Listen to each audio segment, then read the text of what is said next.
வணக்கம் நண்பர்களே, இது உங்கள் அரசுபணி ஐஎஸ் அகாடமி சோழன் தான். நான் உங்கள் ராஜபாண்டி. நம்ம ஆல்ரெடி எஸ்ஐபிசி குரூப் 4 பேசிஸில் நம்ம வீடியோஸ் பார்த்துட்டு இருக்கோம். அந்த வகையில் இந்த ஹிஸ்ட்ரியில் 2வது லெசன் குடித்தலையிலேருந்து பேரரசு வரை. ஆக்சுவலாக நம்ம மௌரியர்லேருந்து கம்பல்சரி கொஸ்டின்ஸ் இருக்கும். அதனால குடித்தலையிலேருந்து பேரரசு வரை அப்படின்னா பார்த்தீங்கன்னா எப்படி அரசாங்கம் ஸ்டார்ட் ஆனது அப்படின்றதுலேருந்து கொடுத்துருப்போம். நம்ம பார்த்தீங்கன்னா டீட்டெயிலாக கிளாஸ் பார்க்கல. நம்ம எக்ஸாம் பேசிஸில் கீவேர்ட்ஸ் பேஸ் பண்ணி தான் பார்த்துட்டு இருக்கோம். டீட்டெயில் கிளாஸஸ் எடுத்தோம்னா குரூப் 2 ஸ்டாண்டர்ட், குரூப் 1 ஸ்டாண்டர்ட் ரொம்ப டெப்த்தாக இருக்கும். நம்ம எஸ்ஐபிசி குரூப் 4 லெவலுக்கு நம்ம என்ன பண்ணலாம், கீவேர்ட்ஸ் பேஸ் பண்ணி தான் எடுத்துட்டு இருக்கோம். ஸோ அதனால டேட்டாஸ், முக்கியமான டேட்டாஸ் மட்டும் தான் இருக்கும். அந்த டேட்டாஸ் நீங்கள் என்ன பண்ணலாம், குறிச்சு வச்சு படிச்சுக்கலாம். சரிங்களா, வாங்க வீடியோக்குள்ள போகலாம். ஸோ இப்போ பார்த்தீங்கன்னா குடித்தலையிலேருந்து பேரரசு வரை அப்படின்ற டாபிக். குடித்தலையிலேருந்து பேரரசு வரைனா கிட்டத்தட்ட சின்ன அரசுலேருந்து எப்படி பேரரசு அப்படின்ற அமைப்பு உருவாச்சு அப்படின்னு சொல்லுவோம். கிட்டத்தட்ட கங்கை சமவெளியில் பார்த்தீங்கன்னா அந்த வேத கால டைம் பீரியட்ல ஆரியர்கள் குடிபெயர்ந்த காலம் கிட்டத்தட்ட புதிய கற்காலம் அப்புறம் செம்பு காலம். இந்த டைமுக்கு அப்புறம் கொஞ்சம் கொஞ்சமாக மக்கள் கங்கை சமவெளியில் குடிபெயர ஆரம்பிப்பாங்க. வேத காலத்தில் இப்போ ஆரியர்கள் மத்திய ஆசியாவிலேருந்து இடம்பெயர்ந்து வந்தாங்கன்னு சொல்லியிருப்பாங்க. இடம்பெயர்ந்து வந்த ஆரியர்கள் அப்படியே என்ன பண்றாங்க அப்படின்னா அப்படியே உள்ள நகர்ந்து வராங்க. ஃபர்ஸ்ட் பஞ்சாப்ல தங்குறாங்க. பிற்காலத்துல சிந்து கங்கை சமவெளியில தங்க ஆரம்பிக்கிறாங்க. சிந்து கங்கை சமவெளியில தங்க ஆரம்பிக்கும் போது இங்க சிறு சிறு குழுக்களா பிரிஞ்சு அது கனசங்கங்களா உருவாகும். அந்த கனசங்கங்கள் அப்படியே பெருசா டெவலப் ஆகி அது ஜனபதமாகவும், ஜனபதங்கள் டெவலப் ஆகி மகா ஜனபதமாகவும் ஆகும். ஆக்சுவலா தங்கக்கூடிய மக்கள் அவங்க ஒரு குலம் அப்படின்னு சொல்லுவோம். குலம் அப்படின்னா குடும்பம் அப்படின்னு சொல்லுவோம். குடும்பம் கொஞ்சமா அதிகமாகும் போது அது சமுதாயமா மாறும். இந்த சமுதாயம் அப்படின்னா ஒரே வயிற்றில் பிறந்த மக்களை கொண்ட ஒரு அமைப்பு தான் சமுதாயம் அப்படின்னு சொல்லுவோம். கிட்டத்தட்ட நம்ம ஒரு கம்யூனிட்டின்னு சொல்லுவோம் இல்லையா, அந்த ஜாதி அப்படின்னு சொல்லுவோம். முதல்ல சமுதாயம் அப்படின்னு சொல்லுவோம். அந்த கம்யூனிட்டி அப்படியே கொஞ்சம் கொஞ்சமா டெவலப் ஆகும்போது தான் அது என்ன ஆகுதுன்னா கிராமம் ஆகுது. இந்த கிராமங்களை நம்ம என்ன பண்றோம்னா அங்க கனசங்கங்கள் அப்படின்னு சொல்லுவோம். கனசங்கங்கள் யாரால ஆளப்படும்னா அங்க இருக்கக்கூடிய மக்கள், அதாவது மேட்டுக்குடி மக்களால் ஆளப்படும் சொல்லியிருப்பாங்க. அதுக்கடுத்து இந்த கனசங்கம் டெவலப் ஆகும்போது ஜனபதங்கள் ஆகும். அதாவது நிறைய கிராமங்கள் ஒன்று சேர்ந்தது பகுதியை ஜனபதங்கள் அப்படின்னு சொல்லுவோம். இந்த மாதிரி நிறைய ஜனபதங்கள் ஒன்று சேர்ந்ததை மகா ஜனபதம் சொல்லுவோம். ஜனபதங்கள் வரைக்கும் பாத்தீங்க அப்படின்னா ஆட்சியாளர்கள் இருப்பாங்க. மகா ஜனபதம் வரும்போது இங்க ராஜா அப்படின்ற பேர்ல இருப்பாங்க. அரசர் அப்படின்றது பாத்தீங்கன்னா அரசு அப்படின்ற கான்செப்ட்ல இங்க ராஜா அப்படின்ற பேர்ல இருப்போம். சரியா, அப்ப ராஜா அப்படின்ற ராஷ்டிரியா அப்படின்ற அமைப்போட தலைவர் ராஜா அப்படின்னு சொல்லி வருவாங்க. கிட்டத்தட்ட எப்படி ஆகும்னா ஒரு தனி மனிதனா இருந்ததுல இருந்து ஒரு அரசு அப்படின்றது உருவாகுது வரைக்கும் இந்த காலகட்டத்தை ஒரு சின்னதா சாட்டா இங்க கொடுத்துருப்பாங்க. ஏன் கங்கை சமவெளி மக்கள் வாழ்ந்தாங்க அப்படின்னா அங்க நிறைய வளமான மண் இருக்கும். அந்த வளமான மண்ணு மனிதர்களுக்கு தேவையான வேளாண்மைக்கு தேவையான பொருட்களை விளைவிக்க முடியும். அது மட்டும் இல்லாம கங்கை சமவெளி கங்கை ஆறு, அதோட துணையாறுகள், தண்ணி வற்றாத தண்ணி இருக்கும். அந்த தண்ணியை நம்ம என்ன பண்ணலாம், விவசாயத்துக்கு பயன்படுத்த முடியும்.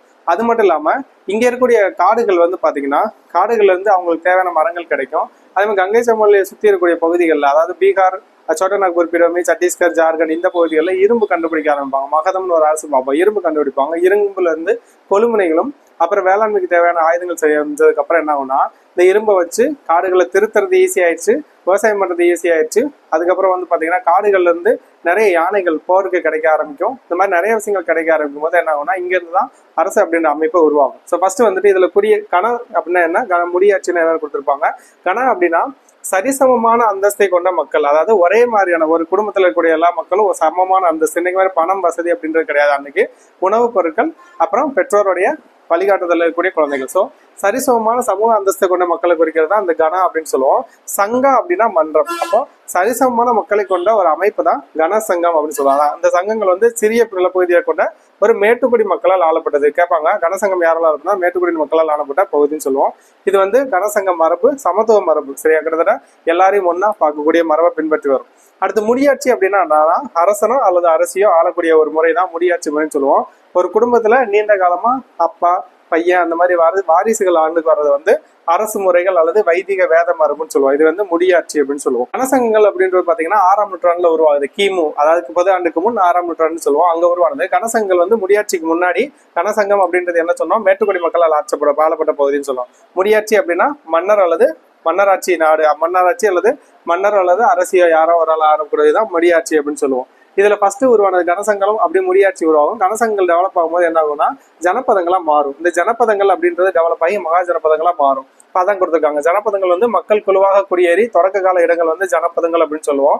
அந்த ஜனபதங்கள் அப்படியே டெவலப் ஆகும்போது குடியரசுகளாகவோ அல்லது சிற்றரசுகளாகவோ ஆகும். ஸோ இரும்பின் பரவலான பயன்பாட்டால் இது விரிந்து பிறந்த மக்கள்கள் நிறைய பேர் தோன்ற ஆரம்பிக்கும் போது ஜனபதங்கள் அப்படியே டெவலப் ஆகி, அதை இப்போ நம்ம கிராமம்னு சொல்லுவோம், நகரம் சொல்லுவோம், மாநகரம் சொல்லுவோம். அப்போ என்ன ஆகுதுன்னா மக்கள் அதிகமாக சேர டெவலப் ஆகுது. அதான் என்ன சொல்லியிருக்காங்கன்னா ஜனபதங்களா இருந்தது மகா ஜனபதங்களா மாற்றம் பெற்றிருக்குன்னு சொல்லுவோம். அப்போ எத்தனை மகா ஜனபதங்கள் இருந்துச்சுன்னு கேட்பாங்க.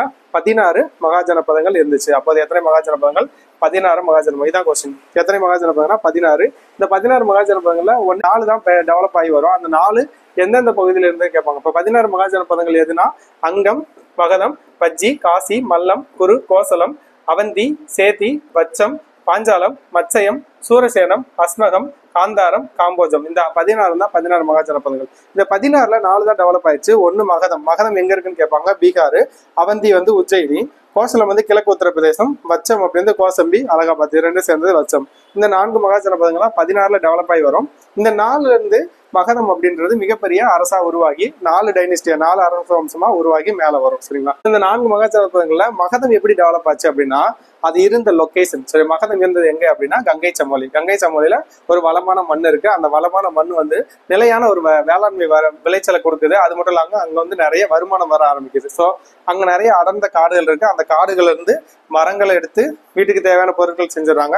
படைகளுக்கு தேவையான யானைகள் அந்த காடுகள்ல இருந்தே கிடைக்க ஆரம்பிக்குது. அது மட்டும் இல்லாம இங்க இயற்கை வளங்கள் நிறைய இருக்கிறதுனால இந்த இரும்பு எடுத்து ஆயுதங்கள் செஞ்சாங்க. இந்த ஆயுதங்கள் செஞ்சு இவங்க பயன்படுத்தினது போக உபரியா இருந்தது என்ன பண்ணாங்கன்னா ஏற்றுமதி பண்ணாங்க. வேற வெளியே ஊர்களுக்கு எடுத்துட்டு போகும்போது இங்க வணிகம் செலுத்துவாங்க ஆரம்பிச்சது. இதுதான் அவங்க மகதம் டெவலப் ஆகிறதுக்கு முக்கியமான காரணமா சொல்லப்பட்டிருக்கு. அப்போ வணிகம் டெவலப் ஆகும்போது ஒரு இடத்துல இருந்து இன்னொரு இடத்துக்கு மக்கள் நடந்து என்ன சொல்றது குடிபெயர ஆரம்பிக்கிறாங்க. அப்ப குடிபெயரும் போது தொழில் மையங்கள் நிறைய உருவாக ஆரம்பிக்குது.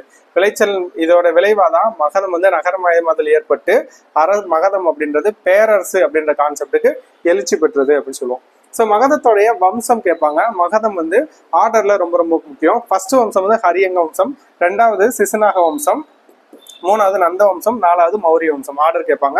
ஹரியங்க வம்சம், 2வது சிசுநாக வம்சம், 3வது நந்த வம்சம், 4வது மௌரிய வம்சம். இந்த ஆர்டர் ரொம்ப ரொம்ப ரொம்ப முக்கியம். இந்த 4 வம்சமும் எங்க இருந்து உருவானது? மகதத்துல இருந்து உருவான வம்சங்கள். ஸோ ஃபர்ஸ்ட் இருக்கிறது ஹரியங்க வம்சம். ஹரியங்க வம்சத்துல ரொம்ப முக்கியமானது யாருன்னா ஹரியங்க வம்சத்தை தோற்றுவித்தவர் யாருன்னு கேட்பாங்க. ஹரியங்க வம்சத்தை தோற்றுவித்தவர் பிம்பிசாரர். பிம்பிசாரர் எந்த மாதிரி அவருடைய நாட்டை டெவலப் பண்றாரு அப்படின்னா திருமண உறவுகள் மூலியமாவும் நட்புறவு மூலமாகவும் நாட்டை டெவலப் பண்ணுவார். திருமண உறவுகள் பாத்தீங்கன்னா பிம்பிசார் லிச்சாவி இளவரசியை கல்யாணம் பண்ணிப்பாரு. அதே மாதிரி மதுரா, கோசலா இந்த பகுதியில் இருக்கக்கூடிய அரசை விரிவுபடுத்துறதுக்கு அங்கங்க ஒவ்வொருத்தரும் திருமணம் பண்ணிப்பாரு. அப்ப திருமணம் மூலியமா அவரை டெவலப் பண்ணிப்பார்.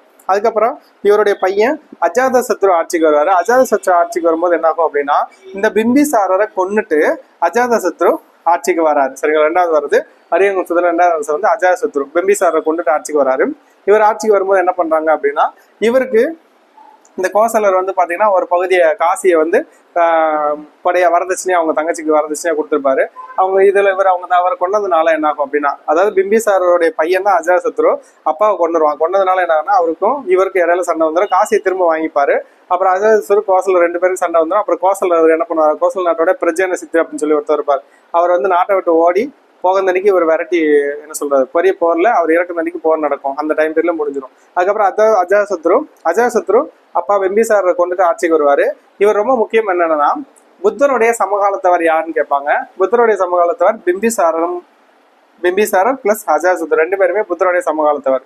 அது மட்டும் இல்லாம அஜாத சத்ரு, புத்தர், மக்காளி கோசலர், அதுக்கப்புறம் மகாவீரர் இந்த மாதிரி எல்லாரும் கூடயும் நிறைய பேச்சுவார்த்தைகள் நடத்தி அவங்க கூட டிஸ்கஸ் பண்ணியிருப்பாரு. அந்த மாதிரி டிஸ்கஷன் நிறைய பண்ணதுல இவருக்கு பாத்தீங்கன்னா எல்லா மதத்தோடைய கோட்பாடுகளையும் பார்க்கும்போது அவருக்கு பிடிச்சு போன மதம் எதுனா பௌத்த மதம். அதனால பௌத்தத்தை ஃபாலோ பண்ண ஆரம்பிச்சிருப்பாரு. ஸோ புத்தர் இறந்து அவருடைய 100வது பிறந்த நாள் அன்னைக்கு என்ன பண்ணுவாங்கன்னா முதல் பௌத்த சமய மாநாட்டை யார் நடத்திருப்பாரு? அஜாத சத்ரு நடத்திருப்பாரு. ரொம்ப முக்கியம். அஜாத சத்ரு முதல் பௌத்த சமய மாநாட்டை நடத்திவார். எங்க நடத்தினாரு அப்படின்னு கேட்டாங்கன்னா ராஜகிரகத்துல நடத்தினாரு. ராஜகிரகம் அப்படின்றதுதான் இந்த ஹரியங்க வம்சத்துடைய தலைநகரம். சரியா? மகதத்துடைய தலைநகரம் இங்க ராஜகிரகம். சரியா? ராஜகிரகத்துல முதல் பௌத்த சமய மாநாட்டை நடத்தியவர் யாருன்னு கேட்பாங்க? அஜாத சத்ரு. அதுக்கப்புறம் அவருடைய பையன் உதயன் வருவாரு. உதயன் என்ன பண்ணுவாரு அப்படின்னா பாடலிபுத்திரன் நகரத்தை புதுசா உருவாக்குவாரு.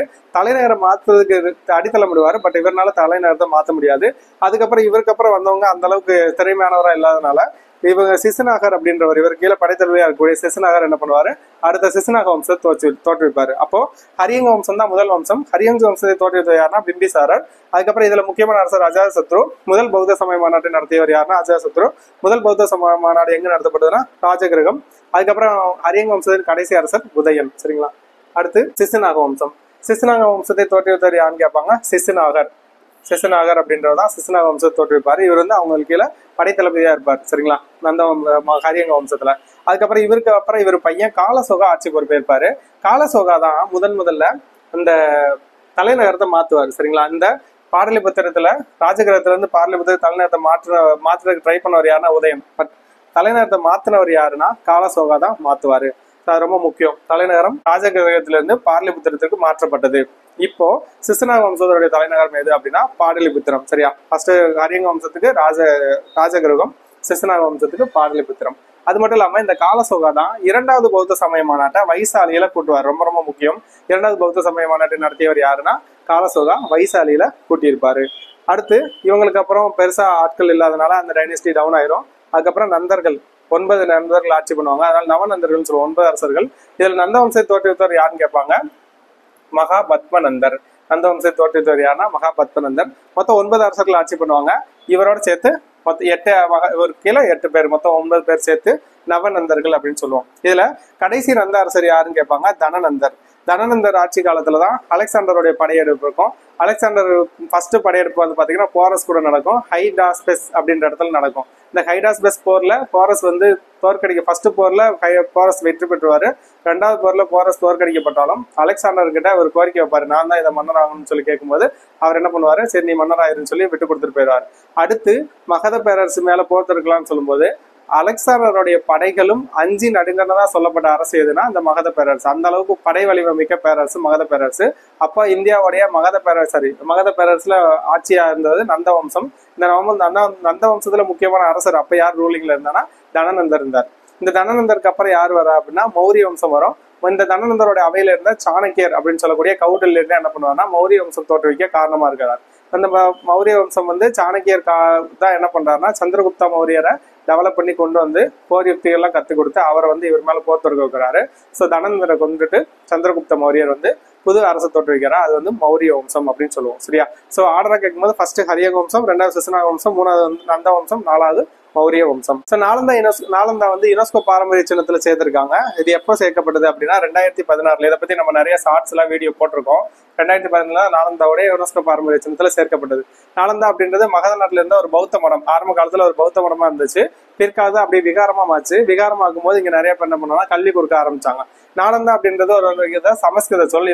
இதோடைய அப்ரிவேஷன் நா குட்டல் அலம் குட்டல் தா அப்படின்னு சொல்லி பிரிப்பாங்க. இதுக்கான மீனிங் என்ன அப்படின்னா வற்றாத அறிவை அளிப்பவர் அப்படின்றது பொருள். சரிங்களா, இது வந்து ரொம்ப முக்கியம். நாலந்தா பத்தி நிறைய டேட்டாஸ் இருக்கு. ஒரு நாலந்தா பத்தின ஒரு டேட்டாவே நம்ம என்ன பண்ணலாம் ஒரு ஷார்ட்ஸ்ல போட்டிருக்கோம். சரியா, அடுத்து மௌரிய பேரரசு. இப்ப மகாஜனபதங்கள் மொத்தம் எத்தனை கேட்டா 16. இது அதுல இருந்து கேட்கக்கூடிய கொஸ்டின். அது இல்லாம வம்சம் கேட்கறாங்கன்னா அந்த வம்சத்தோட ஆர்டர் கேட்கறாங்க. அந்த ஆர்டர் கொஸ்டின் இல்ல. அதுக்கப்புறம் ரொம்ப முக்கியமான டேட்டா வந்து மௌரிய வம்சம். மௌரிய வம்சம் இல்லாத கொஸ்டின் பேப்பரே இருக்காதுன்னு வச்சுக்கோங்களேன். மௌரிய வம்சத்துல அதிகமா எவிடன்ஸ்ல தான் கொஸ்டினை கேட்கறாங்க. சரிங்களா, அதுக்கப்புறம் அசோகர்ல கேட்பாங்க. ஸோ மௌரிய வம்சம் அப்படின்றனால என்ன பண்ணணும்னா எவிடன்ஸ் ரொம்ப முக்கியம். ஸோ மௌரிய பேரரசு சம்பந்தமான சான்றுகள் பொறுத்த அளவுக்கு பாத்தீங்கன்னா எவிடன்ஸ் ரொம்ப ரொம்ப முக்கியம். ஃபர்ஸ்ட் மௌரியருடைய சான்றுகள் நமக்கு நிறைய எங்க கிடைக்குதுன்னா இவங்க முத்திரை பதிக்கப்பட்ட நாணயங்கள் மூலியமா எவிடன்ஸ் கிடைக்குது. அதுக்கப்புறம் கல்வெட்டுகள், அசோகருடைய கல்வெட்டுகள் மொத்தம் பாத்தீங்கன்னா 33 பேராணைகள் வெளியிட்டிருப்பாரு. இது ரொம்ப முக்கியம். அசோகருடைய எத்தனை கல்வெட்டு பேராணை வெளியிட்டாங்கன்னா 33 பேராணை கல்வெட்டுகள். இதுல வந்து ஜூனகத் கிர்னர் கல்வெட்டு எங்க இருக்குன்னா ருத்ரதாமன், அதாவது குஜராத்ல இருக்கு ஜூனகத். ருத்ரதாமன் அப்படின்ற அரசர் ஆட்சி பண்ணுவாரு. அவர் வெளியிட்ட கல்வெட்டு தான் ஜூனகத் அல்லது ஜூனகத் கிர்னர் கல்வெட்டு அப்படின்னு சொல்லுவோம். அது மட்டும் இல்லாம இங்க ரொம்ப இலக்கியங்கள் ரொம்ப ரொம்ப ரொம்ப முக்கியம். ஸோ மதச்சார்பற்ற இலக்கியங்கள் எதுவுமே எந்த மதத்தையும் சார்ந்தது கிடையாது. பொதுவான விஷயம். இந்த மௌரிய பேரரசு பத்தி நமக்கு நிறைய எவிடன்ஸ் கொடுக்கக்கூடிய சான்றுகள் எதுனா இந்த இலக்கிய சான்றுகள். இதுல கௌடல்யர் எழுதிய அர்த்த சாஸ்திரம் நூல் ரொம்ப ரொம்ப முக்கியம். ஒவ்வொருத்தருடைய நூலையும் எடுத்து வச்சு தெளிவா படிச்சு வச்சுக்கோங்க. கௌடல்யர் எழுதிய அர்த்த சாஸ்திரம். கௌடல்யருக்கு இன்னொரு பேரு சாணக்கியர். அதே மாதிரி மாக்கியவல்லி, விஷ்ணுகுப்தர், இது எல்லாமே பாத்தீங்கன்னா யாரோட பேரு? இந்த கௌடல்யரோட பேரு. சரியா, கௌடல்யருக்கு வேறு பேர்கள் சாணக்கியர், மாக்கியவல்லி, விஷ்ணுகுப்தர். சரியா, அவர் எழுதின நூல் வந்து அர்த்த சாஸ்திரம். மௌரியர்களுக்கு மட்டும் இல்ல, பொதுவா இன்னைக்கு வரைக்கும் நிர்வாகத்திலையும் சரி ராணுவ யுக்திகளையும் சரி இவருடைய குறிப்புகள் மூலியமா தான் பின்பற்றப்படுது. சரி, அது மட்டும் இல்லாம மௌரியர்ல முக்கியமான எவிடன்ஸ்க்கான புத்தகம் எதுனா இந்த கௌடல்யர் எழுதின அர்த்த சாஸ்திரம். அடுத்து விசாகதத்தர் எழுதின முத்திரராட்சசம் அப்படின்ற நாடகம் ரொம்ப ரொம்ப முக்கியம். சரி, விசாகதத்தர் எழுதின நூல் எதுனா முத்திரராட்சசம். இது வந்து நாடகம். அடுத்து மாமூலர் எழுதின அகநானூற்று நூறு பாடல்கள் வந்து பாத்தீங்கன்னா அதுலயும் இந்த மௌரிய பேரரசு பத்தி எவிடன்ஸ் நமக்கு கிடைக்குது. அதுக்கப்புறம் மதம் சார்ந்த இலக்கியங்கள் பொறுத்தளவுக்கு சமண பௌத்த நூல்கள்லாம் இங்க ஆல்ரெடி நம்ம பார்த்தோம். சமண இலக்கியங்கள் வந்து இங்க எழுதப்படுது. சமண சங்கம், அதாவது பௌத்த சங்கங்கள் நடத்தப்படுதுன்னு சொல்லி ஒவ்வொருத்தரையும் பௌத்த சமய மாநாடுகள் நடத்திருப்பாங்க. அப்போ இங்க வந்து நூல்கள் தொகுத்திருப்பாங்க. அந்த நூல்கள் இவங்களை பத்தி குறிப்பு வாங்குது. அது மட்டும் இங்க சொல்லப்படுற வெளிநாட்டு குறிப்புகள் எதுனா தீபவம்சம், மகாவம்சம், இது ரெண்டும் இலங்கை நூல். இது ரொம்ப முக்கியம். தீபவம்சம், மகாவம்சம் எந்த நாட்டு நூல்னா இலங்கை நூல். இண்டிகா எழுதுனது யாருன்னா மெகஸ்தனிஸ். அவர் கிரேக்க நாட்டை சேர்ந்தவர். அதனால அது வந்து வெளிநாட்டு லிஸ்ட்ல சேர்த்திருக்காங்க. அந்த மெகஸ்தனிஸ் இங்க கொடுத்திருக்காங்க. மெகஸ்தனிஸ் அப்படின்றவர் அவர் எந்த நாட்டை சேர்ந்தவர் கேட்பாங்க. கிரேக்க நாட்டை சேர்ந்தவர். ரொம்ப ரொம்ப முக்கியம். எந்த நாட்டு தூதுவர்னா கிரேக்க நாட்டு தூதுவர். மெகஸ்தனிஸ் யாருடைய தூதுவராக யாருடைய அரசவைக்கு வந்தான்னு கேட்பாங்க. மெகஸ்தனிஸ் செல்யூக்கஸ் நிகேடர் அப்படின்றவருடைய தூதுவரா யாருடைய அரசவைக்கு வந்தாருன்னா சந்திரகுப்த மௌரியர் அரசையை அலங்கரிச்சாரு. சரியா, சந்திரகுப்த மௌரிய அரசையை அலங்கரித்தவர் யாருன்னா மெகஸ்தனிஸ். இவர் எந்த நாட்டு தூதுவர்? கிரேக்க நாட்டு தூதுவர். யாரால வந்தாரு? செல்யூக்கஸ் நிகேடரா வந்தாரு. இவர் எழுதின நூல் இண்டிகா. சரியா, கிட்டத்தட்ட இவர் 14-15 வருஷம் சந்திரகுப்த மௌரியர் அரசவையிலே தங்கி இருந்து இந்த நூல் எழுதியிருப்பாரு. அதனால முக்கியமா சந்திரகுப்த மௌரியரை அதிகப்படியா புகழ்ந்து பாராட்டி எழுதப்பட்ட நூல்களா கூட இருக்கலாம். சரியா, அது அந்த மாதிரி இதுல கொடுக்கப்பட்டிருக்கு. ஆனாலும் இது வந்து நமக்கு அதிகமா மௌரியர் பத்தி எவிடன்ஸ் தரக்கூடிய நூல் எது அப்படின்னா இந்த மெகஸ்தனிஸ் இண்டிகா. மெகஸ்தனிஸ்ல இருந்து கம்பல்சரி கொஸ்டின்ஸ் இருக்கும், பார்த்து வச்சுக்கோங்க. மௌரிய பேரரசு இந்தியாவின் முதல் பேரரசு எதுன்னு கேட்பாங்க. மௌரிய பேரரசு. ஏன்னா இதுக்கு முன்னாடி அரசு, அதாவது ராஜா அப்படின்றத பார்த்தோம். ராஷ்டிரம் அப்படின்ற பகுதியோட தலைவர் வந்து ராஜா. சரிங்களா, அரசு அப்படின்னு தான் இருக்கும். பேரரசு அப்படின்றது எதுனா மௌரியர்கள் தான். மௌரியர்களுடைய தலைமையிடம் எதுனா பாடலிபுத்திரம். நம்ம ஆல்ரெடி பார்த்தோம். மகதத்துல கடைசியா இருந்தது ராஜகிரகத்துல இருந்து பாடலிபுத்திரத்துக்கு மாத்தினாங்க. சரியா, அதுக்கப்புறம் நந்த வம்சத்தோட தலைநகரம் பாடலிபுத்திரம் தான். மௌரிய வம்சத்தோட தலைநகரமும் பாடலிபுத்திரம் தான். பாடலிபுத்திரம் இப்ப வந்து பாட்னான்னு சொல்றோம். இது எங்க இருக்கு? பீகார்ல இருக்கு. சரியா, அரசு வந்து முடியாச்சு. ஏன்னா மன்னர்கள் தான் ஆளப்படுறாங்க. முடியாச்சு. இதோட வருஷம் வந்து 322 இருந்து 187 வரைக்கும் பொது ஆண்டுக்கு முன். சரியா, ரிவர்ஸ்ல இருக்கும். பொது ஆண்டுக்கு முன் அப்படின்னு சொல்லுவோம். அரசர்கள் வந்து சந்திரகுப்தர், பிந்துசாரர், அசோகர். நம்ம ஹரியங்க வம்சத்துல பார்த்தவரு பிம்பிசாரர். இவர் வந்து பிந்து, இங்க தூன்னு கொடுத்துருப்போம், அங்க பீன்னு இருக்கும். பிம்பிசாரர். அவரு பாடலிபுத்திரத்தை பத்தி ஒரு சிறப்பு கொடுத்திருப்பாங்க. பாடலிபுத்திரத்தோட பிரம்மாண்டமான ஒரு தலைநகரமா இருந்ததுன்னு சொல்லியிருக்கோம். அதுல கிட்டத்தட்ட 570 கண்காணிப்பு கோபுரங்களும் 64 நுழைவாயிலும் சொன்ன ஒரு பெரிய நகரம் தான் இந்த பாடலிபுத்திரம். சந்திரகுப்த ஃபர்ஸ்ட் அரசர் வந்து சந்திரகுப்த மௌரியர். சரியா, மௌரிய வம்சத்துல முதல் அரசர் யாருன்னா சந்திரகுப்த மௌரியர். சந்திரகுப்த மௌரியர் தான் ஒரு பெரிய பேரரசை உருவாக்குறதுக்கு காரணமானது. மகதத்துல இந்த பேரரசை உருவாக்க காரணமான இவர் தான். சந்திரகுப்த மௌரியர் வந்து நிறைய போர்கள்ல நிறைய இடங்கள் இணைஞ்சிட்டே வருவாரு. ஒரு கட்டத்துக்கு மேல அவருக்கே என்ன ஆயிரும் அப்படின்னா நம்ம நிறைய பாவம் பண்ணிட்டோமோன்னு ஃபீல் ஆகும். சோ அப்ப வந்து பாத்தீங்கன்னா சமணத்துறவி யாரு அப்படின்னா பத்ரபாகு அப்படின்னு சொல்லக்கூடிய ஒரு சமணத்துறவி, இவருடைய நட்பு கிடைக்கும். அதுக்கப்புறம் அவர் என்ன பண்றாருன்னா, நீங்க இந்த வாழ்க்கையில இருந்து மோட்சம் அடையணும், நீங்க பண்ண பாவங்கள்ல இருந்து விடுபடணும்னா சமண சமயத்துல இருக்கக்கூடிய சல்லேகனா அப்படின்னு சொல்லக்கூடிய ஒரு நோன்பு, உண்ணா நோன்பு, வடக்கே இருந்து உண்ணா நோன்பு வந்து உயிர்த்தல் தான் சல்லேகனா. இங்க எங்க போவார்னா கர்நாடகாவில் இருக்கக்கூடிய சரவண பெலகுலா போவாரு. அங்க போய் இந்த நோன்பு வந்து உயிர் திறந்துருவாரு. யாரு? சந்திரகுப்த மௌரியர். இது காரணமானவர் யாருன்னா சமணத்துறவி பத்ரபாகு. ரொம்ப ரொம்ப முக்கியம். சமணத்துறவி பத்ரபாகு வந்து பாத்தீங்க அப்படின்னா சந்திரகுப்த மௌரியரை இங்க எங்க அழைச்சிருப்பாரு? சரவண பெலகுலா, கர்நாடகாவில் கூடிய சரவண பெலகுலா கொண்டு போய் அங்க சல்லேகனா அப்படின்றது என்னன்னா ஒரு வகையான சமண சடங்கு. அப்படின்னா என்னன்னா உண்ணாம நோன்பு இருந்து உயிர் தத்தல் தான் இந்த சல்லேகனான்னு சொல்லுவாங்க. இது சமண சமயத்துல பின்பற்றக்கூடிய ஒரு மிகப்பெரிய சடங்கு. இந்த சடங்கை பின்பற்றுறது யாருன்னா சந்திரகுப்த மௌரியர். அதுக்கப்புறம் அவர் இறந்துருவாரு. இவருக்கு அப்புறம் அவருடைய பையன் பிந்துசாரர் ஆட்சிக்கு வருவாரு. பிந்துசாரர் வந்து பாத்தீங்க அப்படின்னா அமிர்த கதா அப்படின்னு சொல்லுவாங்க. அமிர்த கதா அப்படின்றதோட பொருள் என்னன்னா எதிரிகளை அழிப்பவன் அப்படின்றதான் அமிர்த கதா அப்படின்ற பொருள். பிந்துசாரோட இயற்பெயர் வந்து சிம்ஹசேனா. இது ரொம்ப முக்கியம். இவரை வந்து அமிர்த கதான்னு சொல்ல எதிரிகளை அழிப்பாங்க. கிட்டத்தட்ட ஆட்சியில வந்து டெவலப் பண்ணியிருப்பாரு. இவருக்கு அப்ப இவருடைய ஆட்சியில வந்து பாத்தீங்கன்னா அசோகர் எந்த பகுதியின் ஆளுநரா இருந்தாங்கன்னு கேட்பாங்க. உஜ்ஜயினி. இவருடைய ஆட்சியில அசோகர் வந்து உஜ்ஜயினியோட ஆளுநரா இருப்பாரு. அதுக்கப்புறம் இவருக்கு பின்னாடி அசோகர் தான் மகதத்தின் பேரரசரா உருவாகிறாரு. இப்ப அசோகர் அடுத்து பிந்துசாரருக்கு அப்புறம் அசோகர் ஆட்சிக்கு வராரு. அசோகருடைய முக்கியமான ஆட்சியில ரொம்ப முக்கியமானது வந்து பாத்தீங்கன்னா நிறைய படையெடுப்புகள் இருக்கும். அந்த படையெடுப்புல முக்கியமான படையெடுப்பு 261 நடக்கக்கூடிய கலிங்க படையெடுப்பு. கலிங்க படையெடுப்புல வந்து பாத்தீங்கன்னா நிறைய உயிர்கள் போயிடும். கிட்டத்தட்ட 1 லட்சத்துக்கு மேற்பட்டவர்கள் இறந்து போயிருவாங்க. ரத்த வெள்ளம் ஓடும். அதுக்கப்புறம் அவர் என்ன பண்ணுவாருன்னா தர்ம அசோகரா மாறி, அதுக்கு முன்னாடி சந்த அசோகரா இருப்பாரு, தீய அசோகர் சொல்லுவாங்க. அதுக்கப்புறம் தர்ம அசோகரா மாறி என்ன பண்ணுவாரு அப்படின்னா பௌத்த சமயத்தை தழுவி இதுக்கப்புறம் அகிம்சை தான் ஆட்சி முறை அப்படின்னு சொல்லுவாரு. முதல்ல அகிம்சை வெளியில ஆட்சி பண்ணப்படும் அறிவிச்ச முதல் அரசர் யாருன்னா அசோகர் தான். அசோகர் நிறைய மரம் நட்டிருப்பாரு. விலங்குகளுக்கும் மனிதர்களுக்கும் நிறைய மருத்துவமனைகள் செஞ்சு கொடுத்திருப்பாரு. இந்த மாதிரி நிறைய எவிடன்ஸ் இருக்கு. நிறைய டேட்டாஸ் நம்ம கொஸ்டின்ல கேட்டுக்கிட்டே இருக்காங்க. இதுல அசோகர் பத்தி ரொம்ப முக்கியமான டேட்டானா இவரை பத்தி இவருடைய பேர் வந்து தேவனாம் பெரியர் சொல்லுவாங்க. ரொம்ப ரொம்ப முக்கியமானது. இதுக்கு போன எஸ்ஐ கொஸ்டின்ல இதுல கேட்டிருந்தாங்க. கடவுள்களுக்கு பிரியமானவர் அப்படின்றது பொருள். சரியா, தேவனாம்பிரியர்னா கடவுளுக்கு பிரியமானவர் சொல்லும். இவர் முக்கியமான படையெடுப்பு வந்து 261 நடைபெற்ற கலிங்க படையெடுப்பு. கலிங்கம் அப்படின்றது இப்ப இருக்கக்கூடிய ஒடிசால இருக்கக்கூடிய ஒரு பகுதி. இதை வென்று இதுக்கு அந்த போரோட பயங்கரத்துக்கு அப்புறம் என்ன பண்ணிடுவாரு அப்படின்னா அவரு பௌத்த சமயத்துக்கு மாறிடுவார். கலிங்க போர் பற்றி சொல்லக்கூடிய கல்வெட்டு எதுன்னு கேட்பாங்க. 13வது பாறைத்தூண் கல்வெட்டு. அவர் மொத்தம் 33 கல்வெட்டு பேராணைகள் வெளியிட்டிருப்பாரு. அதுல 13வது பாறைத்தூண் கல்வெட்டு இந்த கலிங்க போரோட பயங்கரத்தை பத்தி இது பண்ணியிருப்பார். இதுல வந்து பாத்தீங்கன்னா H.G. வெல்ஸ் அப்படின்றவரு வரலாற்று அறிஞர் இவர் சொல்லியிருக்காரு, அசோகர் இன்னைக்கும் ஒரு பிரகாசமான நட்சத்திரம் போல் இன்றும் ஒளிர்கிறார் அப்படின்னு சொன்னவர் யாருன்னா H.G. வெல்ஸ். ஏன்னா அவருக்கு கொண்டு வந்த திட்டங்களும் சரி, அகிம்சையும் சரி, இலங்கையில பௌத்த சமயத்தை பரப்பணும் சரி, அசோகருடைய பிள்ளைகள் மைந்தாவும் சங்கமித்ரா 2 பேரும் என்ன பண்ணுவாங்கன்னா இலங்கையில போய் இந்த புத்த கையால இருந்து ஒரு அரச மரத்துல ஒரு கிளை எடுத்துட்டு போய் இலங்கையில நட்டு பௌத்த மரத்தை பரப்பியிருப்பாங்க. ஸோ பௌத்த மரத்தை பரப்புனது, மனிதர்களுக்கு விலங்குகளுக்கு மருத்துவமனைகள் செஞ்சு வச்சது, நிறைய மரங்கள் நட்டது, இந்த விஷயத்துல அவர் ஃபேமஸ் ஆன. அதே மாதிரி நம்மளுடைய லட்சணையில கூடிய சாரநாத் தூண் அது அவரிலிருந்து எடுக்கப்பட்டதான். அந்த சாரநாத் தூண் அப்படியே 4 சிங்கம் இருக்கக்கூடிய லட்சணை, 6 சக்கரம், இது எல்லாமே இவரிலிருந்து எடுக்கப்பட்டதான். ஸோ அதனால இன்னைக்கும் அசோகருடைய பேர் எல்லாருக்கும் தெரியறது காரணம். அதனால அவர் வந்து இன்றும் பிரகாசமான ஒரு நட்சத்திரம் போர் மின்கிறான்னு சொன்னது யாருன்னா H.G. வெல்ஸ். அசோகர் என்னங்கிற அப்படின்னா இந்த கலிங்க போருக்கு அப்புறம் மாறுறாரு. அதை இங்க கொடுத்துருக்காங்க. அசர்ந்த அசோகர் அப்படின்றது தீய அசோகர். அதுக்கப்புறம் தம்ம அசோகரா மாறினாரு, நீதிமான அசோகரா மாறு. எப்போ அப்படின்னா கலிங்க போருக்கு அப்புறம். ஸோ கலிங்க போர்ல ஏற்பட்ட அந்த இதுக்கப்புறம் என்ன பண்ணாருன்னா இந்த மாதிரி மாறினாரு. இதுக்கப்புறம் மாறினதுக்கு அப்புறம் தர்மத்தை பரப்புறதுக்கு மட்டுமே தர்ம யாத்திரையர்கள் அப்படின்ற ஒரு அமைப்பு உருவாக்குறாரு. அதுக்கப்புறம் என்ன ஆகும்னா தர்மத்தை பரப்புறாரு. இந்த தர்மத்தை பத்தி சொல்லக்கூடிய கல்வெட்டு 2ஆம் தூண் கல்வெட்டு. ஸோ நமக்கு வந்து 3 கல்வெட்டு ரொம்ப முக்கியம். 2ஆம் தூண் கல்வெட்டு, 13ஆம் தூண் கல்வெட்டு, 8ஆம் தூண் பாறை கல்வெட்டு. சரிங்களா, இது 3. ஸோ 2ஆம் தூண் பாறை கல்வெட்டு வந்து அசோகருடைய தர்ம கொள்கை பத்தி சொல்லுது.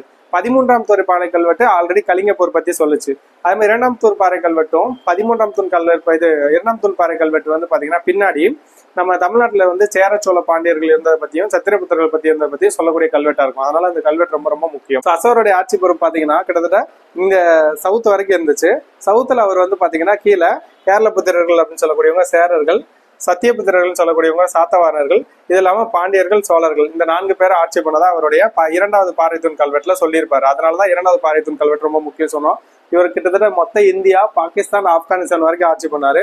இந்தியா, பங்களாதேஷ் வரைக்கும் அவர் ஆட்சி பண்ணியிருக்காரு. சரியா, அது வரைக்கும் ஆட்சி பண்ணியிருக்காரு. கீழே வந்து இவருடைய தெற்கு பகுதியில சிறந்த வீர அரசர்கள் அப்படின்னே சொல்லியிருக்காங்க. சத்தியபுத்திரர்கள் அப்படின்றவங்க ஆந்திரர்கள் சொல்லுவாங்க, சாத்தவாணர்கள், கேரளர்கள், சாரர்கள், சோழர்கள், பாண்டியர்கள், இவங்க வந்து கீழே இருந்ததா சொல்லியிருப்பாங்க. தென்னிந்திய அரசர்கள் அப்படியே சொல்லியிருப்பாங்க. இவருடைய அந்த அகிம்சைக்கு மாறினதுக்கு அப்புறம், அதாவது பௌத்த சமயத்துக்கு மாறினதுக்கு அப்புறம் சில கொடைகள் கொடுக்குறாரு, சில விஷயங்கள் சொல்றாரு, அதை ஃபாலோ பண்ணி இறக்க உணர்வு, அறக்கொடை, தூய்மை, புனிதத்தன்மை, சுய கட்டுப்பாடு, உண்மையுடைய இருக்கணும், மூத்தவர்கள், ஆசிரியர்கள், பெற்றோர்களை மதிக்கணும் அப்படின்றதெல்லாம் மக்கள் பின்பற்றணும்னு சொல்லி இவரு சொல்லியிருப்பாரு. இவர் வந்து தர்ம அசோகரா மாறினதுக்கு அப்புறம் அசோகருடைய சாரநாத் தூண் அப்படின்னு சொன்னோம். இப்ப இருக்கக்கூடிய நம்ம லட்சணை இங்க கொடுத்துருக்கோம். எங்க இருந்து எடுக்கப்படுதுன்னா அசோகருடைய சாரநாத் தூண்ல இருந்து எடுக்கப்பட்டிருக்கு. இதுல வந்து நடுவில் ஒரு 6 சக்கரம் இருக்கும். இந்த 6 சக்கரம் இதுல இருந்து எடுத்திருப்போம். தேசிய கொடிய மைய சக்கரமா கொடுத்திருப்போம்.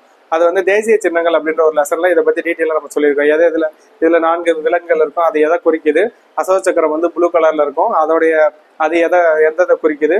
24 6 சக்கரங்கள் அப்படின்னு சொல்லிட்டு என்ன இதை குறிக்குதுன்னு சொல்லிட்டு நம்ம மென்ஷன் பண்ணி காமிச்சிருக்கோம். அதே மாதிரி அசோகர் வந்து இலங்கைக்கு யார் அனுப்புறாருன்னா தன்னுடைய மகன் மகிந்தாவையும் மகள் சங்கமித்ராவை 2 பேரையும் பௌத்த மதத்தை பரப்புறதுக்காக இலங்கைக்கு அனுப்புனாங்க. சரிங்களா, அது ரொம்ப முக்கியம். அது மட்டும் இல்லாம அசோகர் எந்தெந்த நாடுகள்ல பௌத்த பரப்புறாருன்னா மேற்கு ஆசியா, எகிப்து, கிழக்கு ஐரோப்பியா, இந்த மாதிரி நிறைய நாடுகளுக்கு தர்ம மகாமாத்திரர்கள் அப்படின்ற பேர்ல அந்த பௌத்த மதத்தை பரப்பக்கூடிய அதிகாரிகளை அனுப்புனாரு. நிறைய புதிய அதிகாரிகள் நியமனம் வச்சாரு. அது மட்டும் இல்லாம நாடு முழுவதும் பௌத்த மதத்தை பரப்புறதா இவங்களுடைய முக்கியமான பணியாவே இருந்தது. இது மட்டும் இல்லாம தலைநகரமான பாடலிபுத்திரம், இவங்களுடைய தலைநகரம் பாடலிபுத்திரம். பாடலிபுத்திரத்துல 3வது பௌத்த சபை மாநாட்டை கூட்டியவர் யாருன்னா அசோகர். இது ரொம்ப ரொம்ப முக்கியம். 3வது பௌத்த சபை மாநாட்டை எங்கு கூட்டினான்னு கேட்பாங்க. பாடலிபுத்திரம். யார் கூட்டினார்னா அசோகர். நம்ம ஆல்ரெடி அசோகருடைய பேராணைகள் பார்த்தோம். அசோகர்கள் மொத்தம் 33 கல்வெட்டு பேராணைகள் வெளியிட்டார். சரியா, இது ரொம்ப முக்கியம். 33 மொத்தம் எத்தனை கல்வெட்டு பேராணைகள்? 33 கல்வெட்டு பேராணைகள். இதுல அவங்களுடைய அமைதி, நேர்மை, நீதி, அசோகர் அது மேல கொண்டு வந்த நம்பிக்கை, மக்களுடைய நலன் எல்லாமே என்ன பண்ணுன்னா அந்த கல்வெட்டு பேராணையில விவரிச்சு எழுதியிருப்பாங்க. ஸோ பேராணை அப்படின்னா என்னன்னா அரசர் அல்லது உயர் பதவியில் இருப்பவர்களால் வெளியிடப்படக்கூடிய ஆணையை தான் பேராணை அல்லது பிரகடனம் சொல்லுவோம். இந்த பேராணைகளை என்ன பண்ணுவாங்கன்னா பின்னாடி வரக்கூடிய அந்த அறிஞர்கள் அவங்களுடைய கல்வெட்டுகள்ல பொறிப்பாங்க. இதுதான் நம்ம என்ன பண்ணுவோம் பேராணை அப்படின்னு சொல்லுவோம். அசோகருடைய காலத்துல கூடிய கல்வெட்டுகள் வந்து ஒவ்வொரு பகுதிகளிலும் ஒரு எழுத்துக்கள் இருந்தது. எக்ஸாம்பிளுக்கு சாஞ்சி அப்படின்ற பகுதியில என்ன எழுத்துனா பிராமி அப்படின்ற எழுத்து முறை பின்பற்றப்பட்டது. அடுத்து காந்தகார் அப்படின்ற இடத்துல கிரேக்கம், அரபிக் இந்த எழுத்து முறை பின்பற்றப்பட்டது. அதே மாதிரி வடமேற்கு பகுதிகள்னா இப்ப இருக்கக்கூடிய பாகிஸ்தான், நம்ம பஞ்சாப், ஹரியானா, பாகிஸ்தான், ஆப்கானிஸ்தான் அதெல்லாம் வடமேற்கு பகுதிகள். அங்க வந்து கரோஸ்தி மொழியில அவருடைய கல்வெட்டுகள் இருக்கும். சரியா, எந்த எந்த பகுதியில எந்த மொழியில கல்வெட்டுகள் இருந்ததுன்னு கொஞ்சம் பார்த்து வச்சுக்கோங்க. அதுக்கப்புறம் அசோகருடைய 2வது மற்றும் 13வது பாறைத்தூண் கல்வெட்டு ஆல்ரெடி நான் சொல்லியிருந்தேன். 2, 13, 8 இந்த 3 பாறைத்தூண் கல்வெட்டுகள் ரொம்ப முக்கியம். இதுல 2வது மற்றும் 13வது பாறைத்தூண் கல்வெட்டுல மூவேந்தர்கள், தென்னிந்தியாவில் இருக்கக்கூடிய மூவேந்தர்கள் சேரர், சோழர், பாண்டியர் பத்தியும், இந்த சேரர்கள் வந்து கேரள புத்திரர்கள் சொல்லியிருப்பாங்க. இது மட்டும் இல்லாம ஆந்திராவில் இருக்கக்கூடியவங்க சத்திரபுத்திரர்கள், சத்தியபுத்திரர்களால சாத்தவாரனர் பத்தி சொல்லப்பட்டிருக்கு. மௌரியருடைய நிர்வாகத்தை பொறுத்தளவுக்கு பார்த்தோம் அப்படின்னா அரசர் தான் எல்லாத்துக்கும் மேலானவர், இறையாண்மையுடையவர்னு சொல்லுவாங்க. அவர் தான் அரசர் தான், கிட்டத்தட்ட அரசர் கோப்பானவர்னு சொல்லுவாங்க. இவரு கீழே ஒரு மந்திரி பசியத்தின்னு ஒரு அவை இருக்கும். அது அரசருக்கு ஹெல்ப் பண்றதுக்காக இருக்கும். சரிங்களா, உதவி பண்றதுக்காக. அவர் கீழே ஒரு புரோகிதர், ஒரு சேனாபதி, ஒரு மகாமந்திரி 3 பேர். இது மட்டும் இல்லாம இளவரசரை கொண்ட ஒரு அமைப்பு இருக்கும். இதுல அரசர் வந்து மிகச்சிறந்த உளவுத்துறை ஒன்று வச்சிருப்பாரு, ஒற்றைப்படை ஒன்று வச்சிருப்பாரு. அது அவருக்கு நேரடியா என்ன பண்ணும், தகவல் எல்லாம் கொடுக்கக்கூடிய அமைப்பா இருக்கும். இவருடைய வருவாய் பொறுத்த அளவுக்கு வந்து பாத்தீங்கன்னா அசோகர் வந்து பாலி, பாகா 2 விதமான வரிகள் இருக்கும். இந்த 2 விதமான வரிகள்ல பாகா அப்படின்றது மொத்த விளைச்சல்ல 1/6 பங்கு கொடுக்கணும். சரியா, விவசாயத்தை விளைச்சல்ல 1/6 பங்கு தான் பாகா. ரொம்ப முக்கியம், அந்த டேட்டா நோட் பண்ணி வச்சுக்கோங்க. பாகா அப்படின்னா விவசாயத்துல 6 பங்கு. பாலினா முன்னாடி வந்து மக்கள் விருப்பப்பட்டு கொடுத்தது, பின்னாடி என்ன ஆயிடுச்சுன்னா அது வந்து கட்டாய வரியா மாறிடுச்சு. சரிங்களா, இவங்க இதுல 2 வரி இருக்கு, பாலி, பாகா 2 விதமான வரி இருக்கு. பாலினா 1/6 பங்கு. இது மட்டும் இல்லாம காடுகள், சுரங்கள், உப்பு, நீர்ப்பாசனம் இந்த மாதிரி செய்யறதுக்கெல்லாம் என்ன பண்ணணும்னா அரசாங்கம் தனியா வரி விதிக்கும். அது வந்து எக்ஸ்ட்ரா வரி. இது காமனா விளைச்சல்ல கொடுக்கக்கூடிய வரி 1/6 பங்கு. அரசருடைய வருவாயில பெரும் பகுதி எதுக்கு செலவு பண்றாங்கன்னா ராணுவத்துக்கு ஊதியம் கொடுக்கறதுக்கு, அதிகாரிகளுக்கு சம்பளம் கொடுக்கறதுக்கு, அறக்கட்டளைகள் அவங்க அப்பயே ட்ரஸ்ட் வச்சு நடத்துவாங்க, அதுக்கு நீர்ப்பாசன திட்டங்கள் போடுறதுக்கு, மக்களுக்கு சாலை அமைச்சு தரது, இந்த மாதிரி பொதுப்பணிகளுக்கு அதிகமா அரசாங்கத்துடைய பெரிய பங்கு செலவிடப்பட்டது. நீதி நிர்வாகத்தை பொறுத்த அளவுக்கு அரசர் தான் மேல்முறையீட்டு இறுதி மேல்முறையீட்டு நீதிமன்றம் சொல்லுவாங்க. அரசர் தான் நீதித்துறையோட தலைவர், அவர் தான் இறுதி மேல்முறையீட்டு நீதிமன்றம். அவர் கீழே என்ன பண்ணுவாங்கன்னா சில துணை நீதிபதிகள் அவர் நியமனம் பண்ணுவாரு. தண்டனைகள் ரொம்ப கடுமையானதா இருக்கும்னு சொல்லியிருக்காங்க. ராணுவ நிர்வாகத்தை பொறுத்த அளவுக்கு பொதுவாகவே இங்க வந்து பாத்தீங்கன்னா 5 உறுப்பினர்களை கொண்ட 6 குழுக்கள் இருக்கும். டோட்டலா 30 நபர்கள் இருப்பாங்க. டோட்டலா 30 நபர்கள் இருப்பாங்க. இந்த 30 நபர்கள் இருக்கக்கூடிய 6 குழுக்களா பிரிச்சிருப்பாங்க. இந்த ஒவ்வொரு குழுவுக்கும் 5 நபர்கள் இருப்பாங்க. ஸோ அதுதான் டோட்டலா 30 குழு. இந்த 30 குழுக்கு ஒவ்வொரு டீமும் என்ன பண்ணா ஒரு வேலையை பார்ப்பாங்க. இதுதான் நிர்வாகத்திலேயே இருக்கும், இந்த ராணுவத்திலேயே இருக்கு. சரியா, ராணுவத்தை வந்து கடற்படை, காலாட்படை, குதிரைப்படை, தேர்ப்படை, யானைப்படை, இதெல்லாம ஆயுதங்கள் அப்படின்ற ஒரு அமைப்பு இருக்கு. இது என்னன்னா போக்குவரத்து படைன்னு சொல்லுவோம். ஆயுதங்களை கொண்டு போய் இந்த படைகளுக்கு எல்லாமே சப்ளை பண்றதா இந்த படையோட வேலை. இது நகர நிர்வாகத்தை பொறுத்த அளவுக்கு பாத்தீங்கன்னா அரசருக்கு கீழே ஒரு அமைப்பு இருக்கும். அந்த அமைப்பு தான் அதே மாதிரி சொன்னோம், 30 பேர்களை கொண்ட 30 மொத்த உறுப்பினர்கள் இருப்பாங்க. இதுல 5 உறுப்பினர்கள் கொண்ட 6 குழுக்கள் இருக்கும் அப்படின்னு சொல்லியிருக்கோம். சரி, 6 குழுக்கள் இருப்பாங்க. நகரத்தை நிர்வாகம் செய்யக்கூடிய அதிகாரியோட பேர் வந்து நகரிகா. அதான் நினைச்சுக்கோங்க, நகரத்தை நிர்வாகம் செய்யக்கூடிய அதிகாரி பேர் நகரிகா. இவருக்கு ஹெல்ப்ஃபுல்லா இருக்கிறதுக்காக ஸ்தானிகா, கோபா அப்படின்ற 2 பேரு உதவியாளர்களா இருப்பாங்க. நம்ம ஆல்ரெடி ஃபர்ஸ்ட் ஒரு கல்வெட்டு பார்த்தோம், ஜூனகத் கிர்னர் கல்வெட்டு. அந்த கல்வெட்டோட கொடையாளி யாருன்னா ருத்ரதாமன். ருத்ரதாமன் வந்து எந்த கல்வெட்டை சொல்லியிருக்காருன்னா சுதர்சனா ஏரி அப்படின்றது வந்து பாத்தீங்கன்னா குஜராத்ல கூட மிகப்பெரிய ஏரி. இந்த ஏரி வந்து சந்திரகுப்த மௌரியர் காலத்துல கட்ட தொடங்கப்பட்டு அசோகர் காலத்துல தான் கட்டி முடிச்சிருப்பாங்க. அந்த பணிகள் நிறைவேற்றிருப்பாங்க. அதை பத்தி சொல்லக்கூடிய கல்வெட்டு தான் இந்த ஜூனகத் கிர்னர் கல்வெட்டு. இது ரொம்ப ரொம்ப முக்கியம். எந்த ஏரியை பத்தி கேட்குதுன்னு கேட்பாங்க, சுதர்சனா ஏரியை பத்தி சொல்லக்கூடிய கல்வெட்டு. அடுத்து அசோகர் காலத்துல நாணயங்கள் வெளியிட்டிருப்பாங்க. அசோகர் வந்து பணம் வணிகத்திற்கு மட்டும் பயன்படுத்தல, அதே மாதிரி ஊதியமாவும் பணத்தை கொடுத்தாங்க. அதுல நாணயங்கள்ல மயில், மலை, பிறை செந்திர வடிவம் இருக்கக்கூடிய நாணயங்கள் வெளியிட்டாங்க. இவங்களோட நாணயத்தோட பேர் வந்து மாசா காசு. இது ஆங்கிலம் வச்சுக்கோங்க, மாசா காசு அப்படின்னு சொல்லக்கூடிய செப்பு நாணயங்களை வெளியிட்டாங்க. யாருடைய பேர்ல? அசோகர் பீரியட்ல. அடுத்து வணிகத்தை பொறுத்த அளவுக்கு ரொம்ப செழிப்பா இருந்துச்சு. இதுல கிரேக்கம் அப்படின்றத ஹெலனிக் அப்படின்ற பேர்ல சொல்லியிருப்பாங்க. மலேசியா, இலங்கை, பர்மா இந்த நாடுகள் கூட அதிகமா வணிகம் இருந்தது. இதுல இடங்கள்லாம் நோட் பண்ணிக்கோங்க. இப்ப காசி அப்படின்றது பனாரஸ் அப்படின்ற பேர்ல சொல்லியிருப்பாங்க. வங்கா அப்படின்றது இப்ப வங்காளம் சொல்லியிருக்கோம். காமரூபா அப்படின்றத இப்ப அஸ்ஸாம்னு கூப்பிடுறோம். சரியா, இந்த இடங்கள்லாம் மாறி இருக்கு. இதெல்லாம் பொறுத்துக்களை கொடுத்து கேட்பாங்க, அதை பார்த்து வச்சுக்கோங்க. தமிழகத்தை சேர்ந்த மதுரை ஆகிய இடங்கள்ல சிறப்புமிக்க துணிகள் இருந்ததாகவும் அவருடைய அர்த்த சாஸ்திரம் அப்படின்ற நூல்ல யார் எழுதியிருப்பா? கௌடல்யர், சாணக்கியர் எழுதியிருப்பார். இதுல ஏற்றுமதி இறக்குமதி பொருட்கள் கொடுத்திருக்காங்க. இறக்குமதி பொருட்கள் மட்டும் ஞாபகம் வச்சுக்கோங்க. மேக்சிமம் நம்ம இதுல அப்போ வந்து குதிரைகள் இந்தியாவிலே கிடையாது. குதிரைகள் முதல்ல ஆரியர்கள் வந்ததுக்கு அப்புறம் தான் இந்தியாவில வந்துச்சு. இவங்க நிறைய குதிரைகளை இறக்குமதி தான் பண்ணுவாங்க. சரிங்களா, குதிரைகள் இறக்குமதி செய்யப்படுது. தங்கம் இன்னைக்கு இறக்குமதி செய்யறோம். கண்ணாடி பொருட்கள் இன்னைக்கு இறக்குமதி செய்யறோம். பட்டுல லினன் அப்படின்ற பட்டு இறக்குமதி சொல்றோம். பட்டுல நம்ம ஏற்றுமதி பண்ணுவோம், லினன் அப்படின்ற பட்டு மட்டும் இறக்குமதி செய்வோம். மௌரியர் கால கட்டடக்கலை பொறுத்த அளவுக்கு பாத்தீங்கன்னா உள்ளூர் கலை அப்படின்னு சொல்லுவாங்க. உள்ளூர் கலை வந்து எக்ஸன், எக்ஸி உருவச்சிலைகள். அதாவது எக்ஸன்னா ஆண் வடிவம், எக்ஸினா பெண் வடிவம். ஆண் வடிவத்தோட பெண் உருவம் தான் எது சொல்லியிருப்போம். அதாவது அரச கலைகள் பொறுத்தளவுக்கு இதுல உள்ளூர் கட்டடக்கலைகள்ல 2 இருக்கு. அரச கலைகள், பொது கலைகள் சொல்லுவோம். அரச கலைகள்னா அரண்மனைகள் கட்டுறது, பொது கட்டடங்கள் கட்டுறது, ஒற்றைக்கல் தூண்கள் கட்டுறது, குடைவரை கோயில்கள் கட்டுறது, ஸ்தூபிகள் கட்டுறதெல்லாம் அரசு கலைகள்னு சொல்லுவோம். இந்த யக்ஷன் யக்ஷி பத்தி சொல்லியிருக்காங்க பாருங்க. யக்ஷன் அப்படின்றது நீர், வளம், மரங்கள், காடுகள், காட்டு சூழல் இதெல்லாம் பத்தின ஒரு கடவுள் வடிவம் தான் யக்ஷன். இதோடைய பெண் வடிவம் வந்து யக்ஷி. சரி, யக்ஷன் யக்ஷி அப்படின்றது ஆண் பெண் கடவுளுடைய வடிவங்களை சொல்லியிருப்பாங்க. அடுத்து ஸ்தூபி. ஸ்தூபி அப்படின்னா என்னன்னு கேட்பாங்க. புத்தருடைய எஞ்சிய பாகங்கள் அல்லது உடலுடைய அந்த அஸ்தி இருக்குல்ல, அஸ்தி மேல கட்டப்பட்டதுதான் ஸ்தூபின்னு சொல்லுவோம்.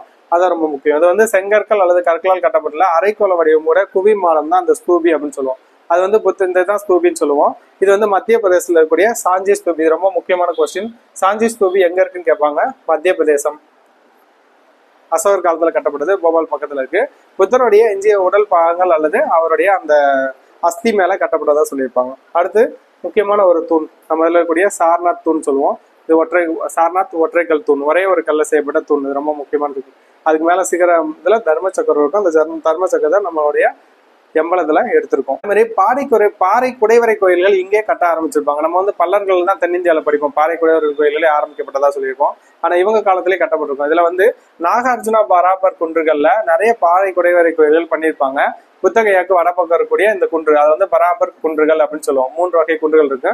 இதுல வந்து அசோகருடைய அர்ப்பணிப்பு கல்வெட்டுல நிறைய இருக்கு. அது மட்டும் இல்லாம இந்த கோயில்கள் யாருக்காக அமைச்சு கொடுத்தாங்க அப்படின்றதுக்கான விவரமும் இந்த கல்வெட்டுகள்ல பொறிக்கப்பட்டிருக்கும்.